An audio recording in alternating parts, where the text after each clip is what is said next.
Assalamualaikum. Once again, this is Rolly the Voice sa Kilabon. Okay, nagkaroon ko ng konting confusion. Iba po yung lumalabas doon sa Google today at iba po yung mga lumabas sa mga nakaraang araw na schedule. Okay?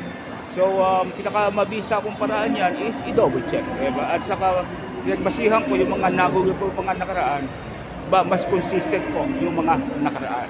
So tama po, pagdating ko dito, tama po. Ang papanoorin ko ngayon ay ang yung may pagka-action, nakalimutan ko yung title. Pangalawa yung Hellboy, yun po.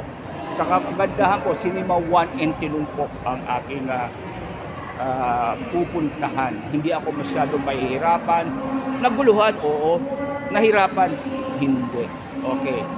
Konting common sense ng tulong. Maraming salamat po. Once again, this is Rolly, the Voice sa Kilabon. Ciao!